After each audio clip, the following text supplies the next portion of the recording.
જીવ જીવ છે, આ ટેક્સ પે કરે છે એનો જીવ જીવ નથી.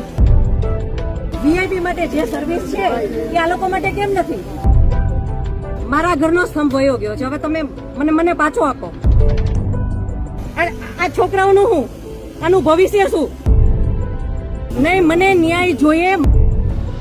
ये दर्द है सूरत के शैलेश भाई कलथिया की पत्नी का। 22 अप्रैल को पहलगाम में हुए आतंकी हमले में शैलेश भाई की भी मौत हुई। गुरुवार को जब उनके अंतिम संस्कार के दौरान परिवार को सांत्वना देने केंद्रीय मंत्री CR पाटिल पहुंचे तो शैलेश भाई की पत्नी शीतल बेन का सब्र टूट गया। કોઈ ફેસિલિટી નહીં, કોઈ આર્મી નહીં, કોઈ પોલીસ નહીં.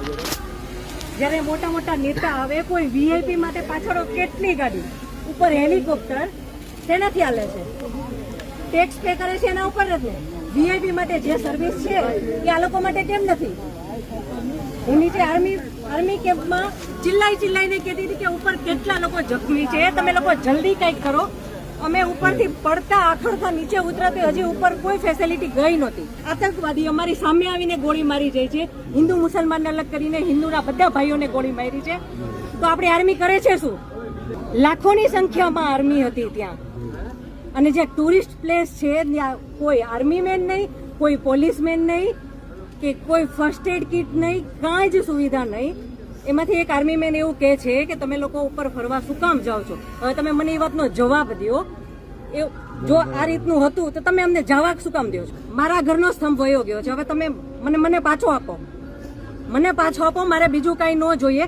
આજ પછી કોઈ દિવસ કોઈ વોટ જ નહીં કરતા. જો આપણી ગવર્મેન્ટને પોતાની જ સુવિધા રાખવી છે, તમારા પાછળ કેટલા વીઆઈપી હોય છે, કેટલી ગાડીઓ હોય છે, તમારો જીવ જીવ છે, આ ટેક્સ પે કરે છે એનો જીવ જીવ નથી. આ છોકરાઓનું શું, આનું ભવિષ્ય શું? આને ડોક્ટર બનાવી છે, આને એન્જિનિયર બનાવો છો, હું કઈ રીતે બનાવીશ?